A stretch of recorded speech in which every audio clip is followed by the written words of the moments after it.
Bonjour et bienvenue dans cette vidéo dans laquelle je vais vous parler de trading automatique. Alors le trading automatique, qu'est-ce que c'est? C'est un système qui vous permet de paramétrer sous certaines conditions des ordres d'achat automatiques. Donc je vais vous montrer un petit peu comment ça se met en place. Donc admettons que la première chose c'est de prendre un sous-jacent ou un titre, donc un indice, un titre, une devise. Donc par exemple, je vais en prendre un je vais prendre le DAX et il faut choisir une unité de temps sur laquelle on va appliquer notre stratégie. Donc par exemple, on va se mettre à la journée, voilà. Et puis, on va tester une stratégie basée sur, par exemple, des moyennes mobiles. Donc, je vais par exemple ici rajouter deux indicateurs, une moyenne mobile à 20 périodes, une moyenne mobile à 50 périodes.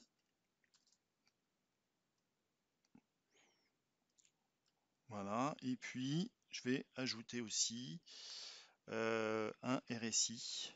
Donc, je vais ajouter ici un indicateur, donc le Relative Strength Index, RSI, je l'ajoute pour l'avoir en dessous et je vais me baser sur ces trois indicateurs, la moyenne mobile 20, 50 et le RSI pour décrire une stratégie d'achat. Donc pour y voir un petit peu plus clair, on va zoomer. Voilà, hop, voilà. Donc je vois bien mes moyennes mobiles. Je n'en vois qu'une. Pourquoi je n'en vois qu'une? Parce que j'ai la moyenne mobile à 20 périodes et la moyenne mobile à 20 périodes. Donc, on va mettre celle à 20 et à 50. Et est-ce que je vais y arriver? Voilà, c'est bon. Voilà, j'y suis arrivé. Bravo. Je me félicite. Maintenant, j'ai défini les trois indicateurs dont j'allais me servir. Je vais définir mes conditions d'achat. Donc, je vais créer ma stratégie ici. Au lieu de cliquer sur indicateur, je vais aller dans Pro Backtest et je vais créer une stratégie, voilà, qui s'appelle par défaut mon système 24. Je vais l'appeler BBB. Et je vais cliquer sur achat pour définir quel critère d'achat je vais acheter. Enfin, sur quel critère d'achat je vais déclencher mon ordre. Donc on va dire par exemple, j'achète lorsque la moyenne mobile à 20 périodes passe au-dessus de celle à 50 périodes. Donc je vais cliquer ici, là où j'ai l'indicateur. Et puis il me propose l'ensemble des indicateurs qui sont sur le graphique que j'ai choisi. Donc je vais choisir par exemple lorsque la moyenne mobile 20 soit strictement supérieure à la moyenne mobile 50. Ça va être une première condition d'achat. Voilà. Je vais rajouter une autre condition qui sera que je veux que la moyenne mobile 50 périodes. Hop, je veux que la moyenne mobile, donc je fais ajouter et je dis je veux que le cours soit le cours de clôture de la période en cours soit supérieur à la moyenne mobile de 20 périodes de la période en cours. Je valide. Et puis ma condition de vente, on va dire que le cours de clôture, donc le cours de clôture, hop, le cours de clôture, je veux qu'il soit inférieur à la moyenne mobile 20 périodes. Et j'ajoute une autre condition qui sera que le cours de clôture de la bougie précédente soit inférieur également à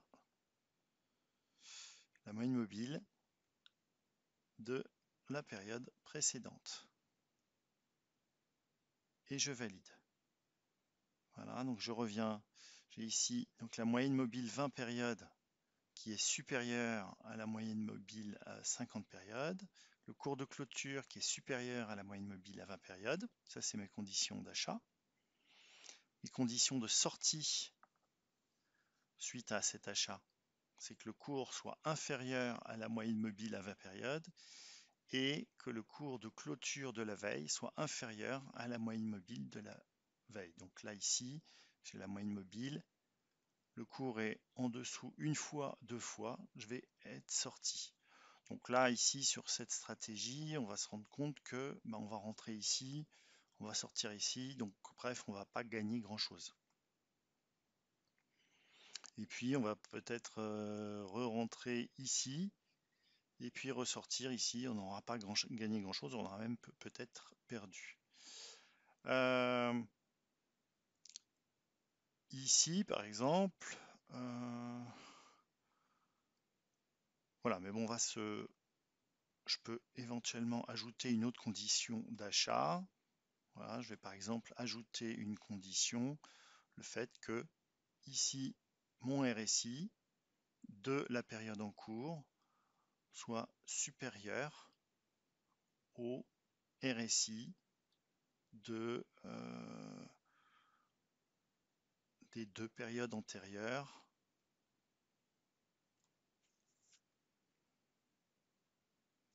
Voilà, et donc j'ai mes conditions d'achat, mes conditions de vente. Et je vais lancer mon test. Voilà, et ça me donne un résultat qui est franchement pas terrible. Donc oui, il me dit que donc il a fait une simulation du 30 juillet 2010 au 2 février 2018. Donc là, c'est pour ça que je ne vois pas, c'est parce que là, je suis avant dans le graphique. Donc on va fermer ça et on va, hop, on va serrer. On va serrer le temps, puis on va voir à partir de quand il a. Voilà, oui, 2010. Hop, voilà. On y arrive. Hop, 2010. Pop, pop, pom. Voilà. Là, on a le résultat de cette stratégie qui, effectivement, c'est pas la stratégie du siècle. Voilà, c'est une stratégie qui finit par gagner, je crois, mais bon, enfin bref, ouais, autant de, enfin c'est pas une stratégie très très intéressante. Après, voilà, c'est une stratégie qui est toute simple. On a mis 2 secondes à la faire. On va essayer de regarder est-ce que cette stratégie-là, si je la fais tourner par exemple en 1 heure, est-ce qu'elle ne nous donne pas des meilleurs résultats? Ah, oui, effectivement. On a ici 10 000 € qui sont investis, qui se transforment en 13 000, pardon, donc en 3 ans. Mais sachant que voilà, on a quand même des secousses un peu sévères. Donc on va regarder par exemple au quart d'heure, qu'est-ce que ça nous donne?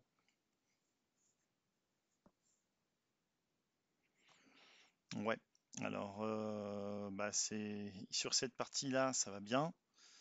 Par contre là, si on commence ici, c'est très très moyen, c'est très très médiocre, donc il y a moyen de l'améliorer. Hein, donc on va par exemple venir l'améliorer. Et déjà on va dire que on va mettre par exemple des horaires de trading. On va dire qu'on se limite, voilà, qu'après 21h45, on va sortir du marché. Et on ne va prendre notre décision, on ne prendra jamais notre décision avant 8h30 et on la prendra, on s'arrêtera par exemple de prendre une décision à 17h30. On ne rentrera pas à l'achat ou à la vente après 17h30. Donc on pourra prendre notre position d'achat ici, puisqu'on est dans une stratégie d'achat, dans cette tranche horaire-là. Et à 21h45, on va couper notre position. Donc on ne traite pas, on ne prend pas d'ordre ni le samedi ni le dimanche. L'intérêt de cette stratégie, c'est qu'à 21h45, en coupant notre position, on n'aura pas de frais overnight. Donc ça peut être intéressant. Et on va regarder ce que ça donne. Est-ce que ça donne des meilleurs résultats? Alors pas du tout. Pas du tout. Donc il vaut mieux, limite, il vaut mieux laisser courir. Et là, de toute façon, on va voir que la stratégie n'est pas encore tout à fait bonne.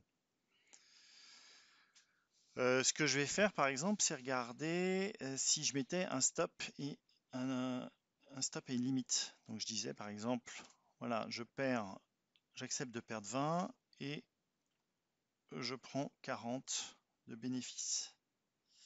J'ai un take profit à 40 et je vais regarder est-ce que avec cette stratégie en disant bah je me protège, je coupe ma position si j'ai perdu 20 et je prends un bénéfice si je prends 40. Donc là on voit que c'est un petit peu mieux parce qu'on finit dans le vert, mais on voit que la stratégie est carrément mauvaise hein, puisque voilà, on est parti à 10 000 et à un moment donné on a perdu 1000 euros.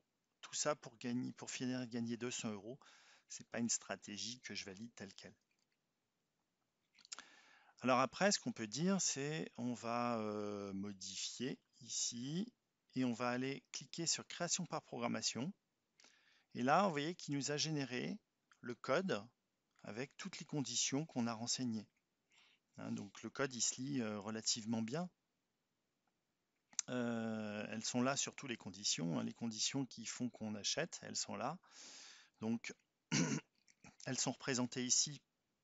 On a l'indicateur 1 qui est égal à la moyenne des 20 périodes par rapport au cours de clôture.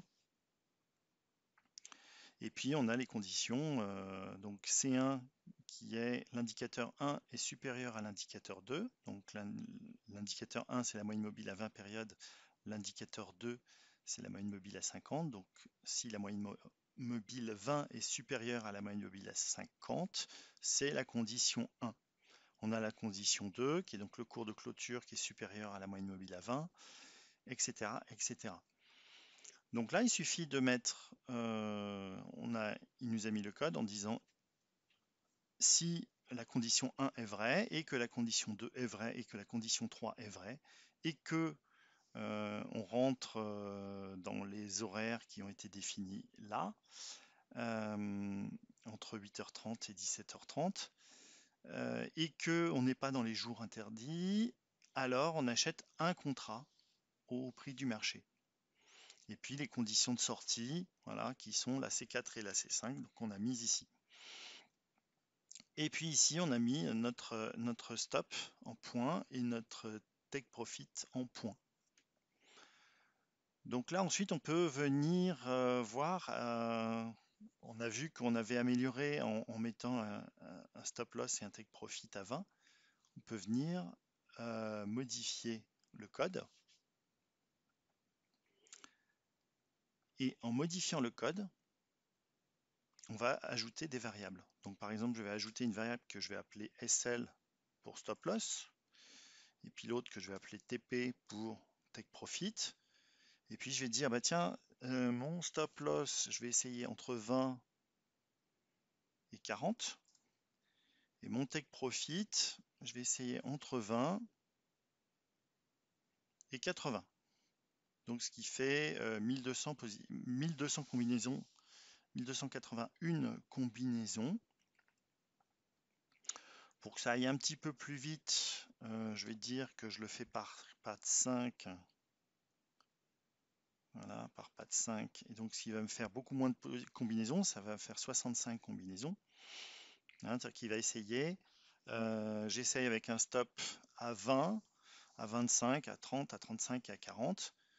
Et j'essaye aussi avec un take profit à 20, 25, 30, 40 jusqu'à 80, 5 par 5.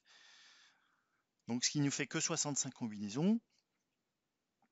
Et il nous suffit ici de remplacer le SL et le TP, donc qui sont les noms des variables qu'on a mis là. On va lancer le backtest. Et là, merveille des merveilles, il va nous essayer toutes les combinaisons par pas de 5 pour nous trouver celle qui est la plus rentable. Donc là, celle qui est la plus rentable pour l'instant, vous voyez, 20,75, un stop loss à 20 et un take profit à 75. Donc c'est ce qui est le plus intéressant et qui permet d'avoir donc un gain de 7,63%. Mais voilà, on a quand même, on est à 10 000 ici et on descend à 9 500. Donc c'est pas brillant. On a quand même des grosses pertes là. On a le résumé ici, rapport détaillé qui nous dit voilà, on est à quasiment une chance. On a raison une fois, enfin on a un gain, on gagne une fois sur 4. Globalement, quand on gagne, on finit par gagner à peu près 7%.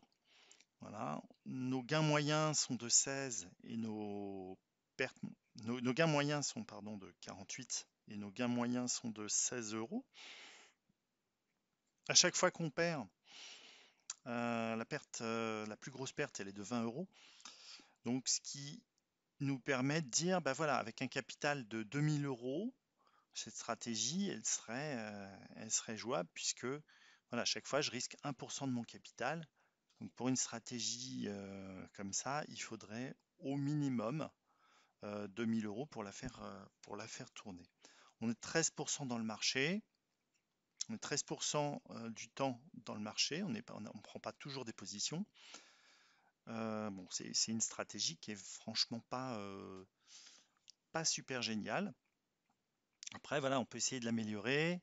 On peut se dire, ici j'ai 20,75, mais finalement, est-ce que c'est effectivement celle qui me donne la meilleure performance, mais est-ce que celle-ci, qui est à 20,55, donc avec un stop à 20 et un gain à 55, est-ce qu'elle est, même si elle est pas moins performante, est-ce qu'elle n'est pas plus intéressante?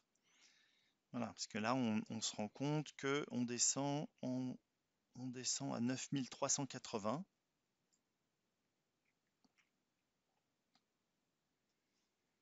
Voilà, alors que là, voilà, on est à 9510, donc non, elle n'est pas plus intéressante. Bon, là, de toute façon, on a fait une stratégie qui est franchement pas super terrible, hein. Il y a largement de quoi l'améliorer. Et alors, ce qui est intéressant, c'est de la comparer avec une autre. Donc, déjà pour la comparer, je vais me mettre ici, modifier. Donc, je vais par exemple l'améliorer en disant, je vais rajouter une condition à la main, hein. Donc, je vais prendre, hop, je vais rajouter une moyenne mobile de 100 périodes. Donc, je dis, voilà, hop, je vais créer MM200, qui va donc être la moyenne mobile de 200. Et je vais rajouter une condition C5 qui va être que la moyenne mobile de 200 soit supérieure à la moyenne mobile de 200 de il y a 10 périodes, pour m'assurer qu'on est sur une moyenne montante, donc que sur l'horizon long terme, on soit haussier. Et je rajoute cette condition C5 et je relance mon test. Alors en faisant ça, est-ce que j'améliore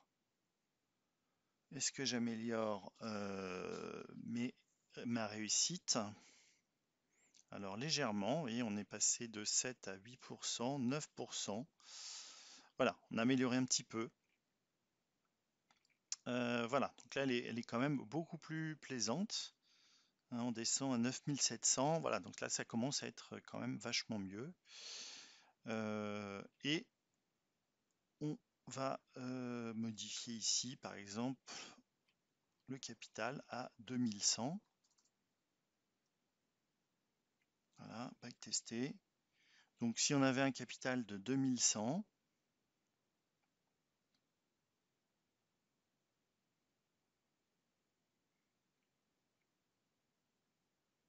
voilà, donc on aurait un gain.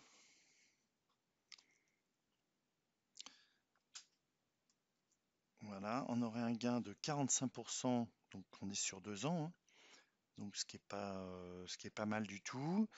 Et les 45%, pour les faire, il faudrait avoir un stop loss à 20 et un take profit à 75.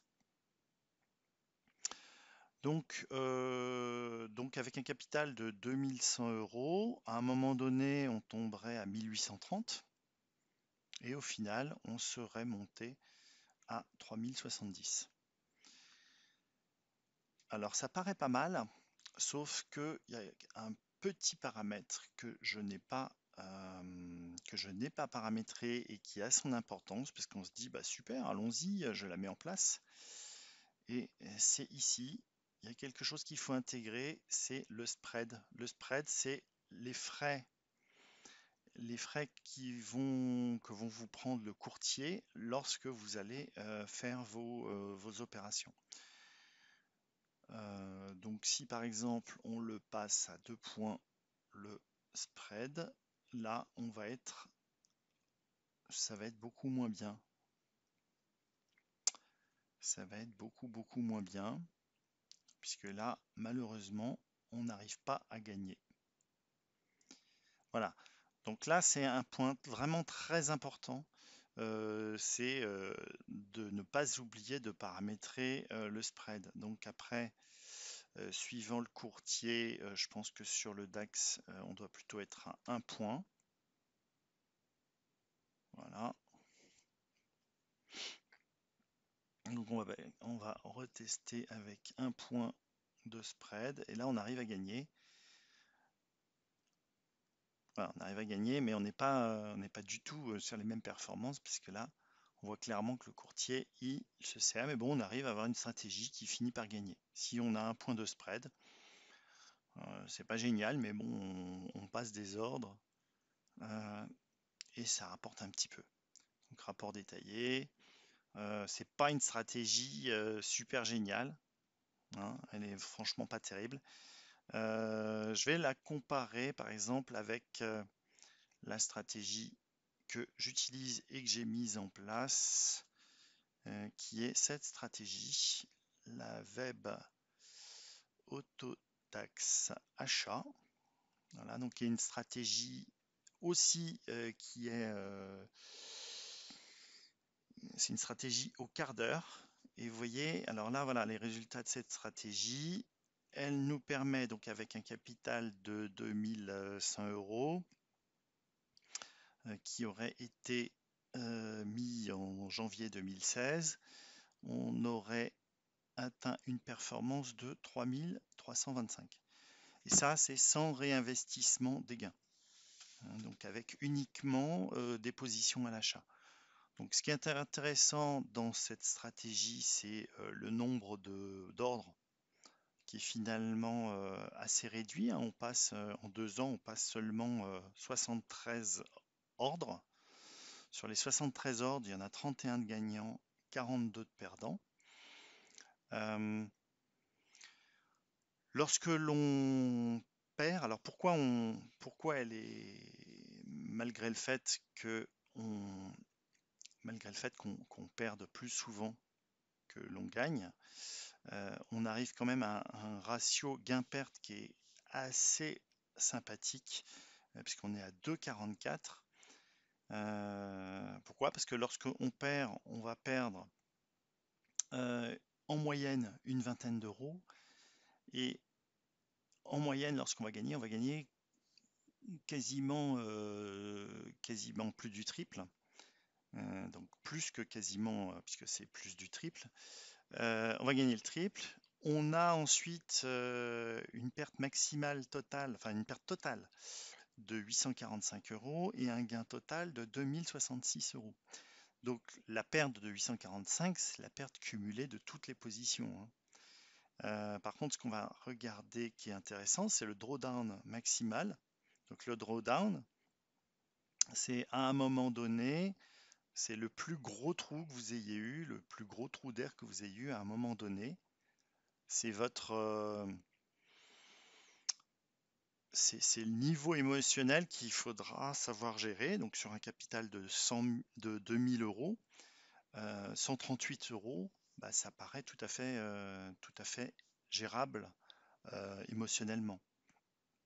Après, voilà, le run-up max, bah, c'est l'inverse, c'est-à-dire que c'est la série de gains consécutifs que vous allez avoir, une série. Donc vous allez avoir un, un nombre de gains consécutifs qui va être de 4, un nombre de pertes consécutives qui peut être de 5. Donc on peut avoir une série de 5 pertes. Donc si je perds 5 fois 20, ça fait à peu près 120. Alors le drawdown ici, 238 euros, ça peut être sur un gain, hein. C'est-à-dire que lorsque j'ai gagné mes 173 euros, à un moment donné, ça a très bien pu monter de 173, redescendre de 138 et puis remonter pour finir au-delà. Donc là, on a une stratégie qui est beaucoup plus performante. Voilà, donc ce que je vous propose, c'est d'essayer de vous amuser à faire votre stratégie, essayer de la comparer, avec celle-là. Voilà, si vous avez des questions par rapport à cette vidéo, n'hésitez pas à me laisser un commentaire et je vous dis à très bientôt pour une prochaine vidéo. Ciao, ciao!